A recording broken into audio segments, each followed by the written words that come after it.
Hello everyone, this is Sabila Fatima, and in this video, I'm going to be talking about radio wave propagation. Before we move on to this topic, I would like to give you a brief on what actually radio waves are. The existence of electromagnetic waves, predicted by Maxwell's equations, was first investigated by Henry Hertz. After several calculations and experiments, Henry Hertz succeeded in generating and detecting these radio waves, which are sometimes called Hertzian waves in his honor. As you can see, these waves lie in the frequency range of 0.001 to 10 to the power 15 Hz, and also the range of the wavelength is given. Also, we see that both electric and magnetic fields lying at right angles to each other make up these radio waves. As we are familiar about radio waves, now we can start diving into our main aim, that is understanding its propagation. Radio propagation is the behavior of radio waves as they travel or are propagated from one point to another or into various parts of the atmosphere. Now, how does it all begin? So, you see a radio transmitter block diagram on your screens. This is a power supply which supplies power to the oscillator, which is oscillating at a certain frequency given to it. Now, this oscillator generates a wave which is known as a carrier wave, which is fed into this modulator, and the message signal is loaded onto it. We already know this process is known as modulation, and since the output is weak, so it gets amplified by the amplifier here, and it's fed into an antenna, which of course radiates the radio wave in different directions. Now we need to know what are the different types of radio wave propagation. These are of three types. One is ground wave, the second is sky wave, and the last one is space wave. All these three are very important from this topic's point of view. Ground wave is also known as surface wave. Sky wave also has another name which is called skip, and space wave propagation is also known as line of sight propagation. Starting with the first type of radio wave propagation, that is ground wave. It is also known by another name which is as a surface wave. These surface waves propagate over the Earth's surface in low and medium frequencies and are mainly used for transmission between the surface of the Earth and the ionosphere. These are made of a number of constituent waves. There is a reason why it is known as a ground wave, as it is the sum of the waves that are reflected by the Earth's surface or any hills. The waves follow the curvature of the Earth, enabling them to cover beyond the horizon.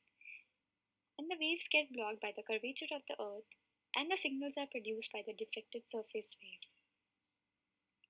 We have some advantages and disadvantages too of this type of propagation.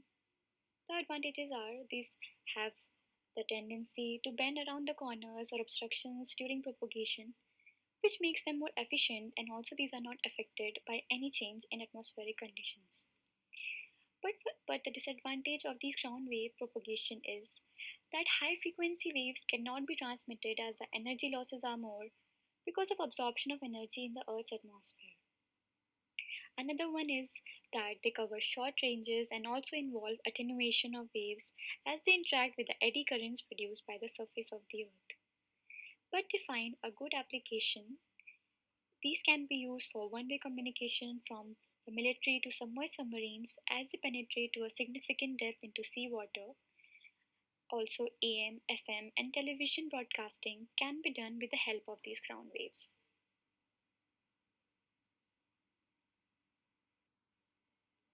Moving on to the next type, we have the sky wave propagation, which is also known as skip. It is either the reflected or refracted back waves to the Earth from the ionosphere, which is an electrically charged layer of the upper atmosphere. Medium and short wave frequencies can be reflected back to Earth, which is beyond the horizon, which makes them useful in the transcontinental transmission of the waves. Now, we can see some of the applications of this type of propagation. You have heard about satellites. So in satellite communications, the sky waves are very helpful as it is dependent on the upper atmospheric conditions, and also skywave propagation can sometimes be used in mobile communication. Lastly, we have space wave propagation, which is also known as line of sight propagation. This type of propagation takes place when the radio waves from a transmitting antenna propagate through the space around the Earth to reach a receiving antenna. The radio waves here can propagate either directly or after reflection from the ground or in the troposphere. It comprises of direct or reflected waves, and it is also known as by two other names. First one, tropospheric propagation, as the waves here can propagate directly from the Earth's surface to its troposphere surface. And as I told you before, it is also known as line of sight propagation, as the waves travel in a straight line and cover a minimum distance of sight. It means the waves propagate to a distance up to which one can see with the naked eye.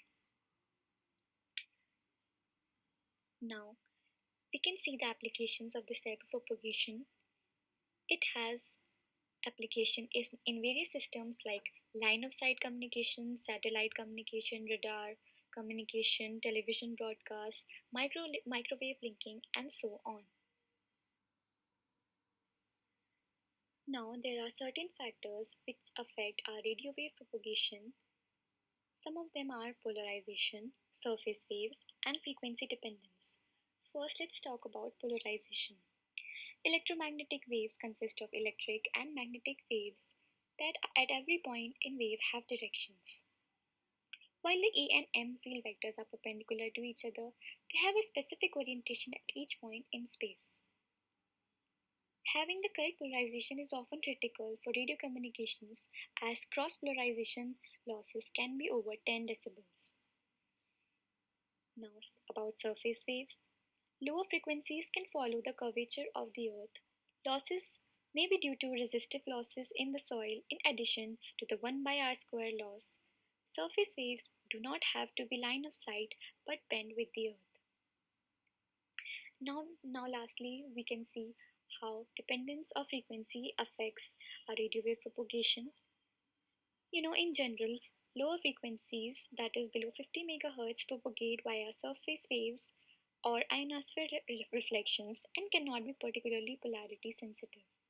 Frequencies above 50 MHz, while occasionally subjected to spectacular or annoying skip conditions, require strict antenna polarization and propagate the line of sight. That is, they do not curve in general with the earth or over obstacles such as mountains. They do penetrate buildings via reflections.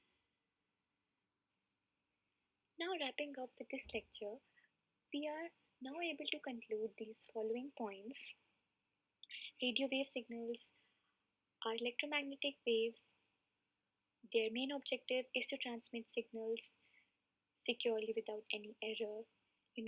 We read there are three different types of radio wave propagation: ground, sky, and space.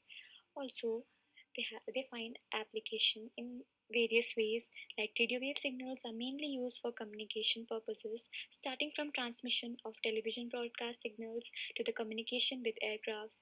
Every mode of communication and transportation is dependent on signals transmitted in radio wave frequency.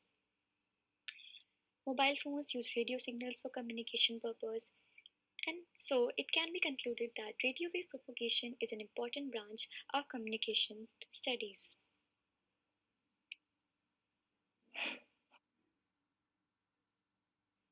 So this was all about radio wave propagation. I hope you guys enjoyed watching this video as much as I did while making it. Feel free to write down any feedback or queries down below the comment section. Thanks for watching.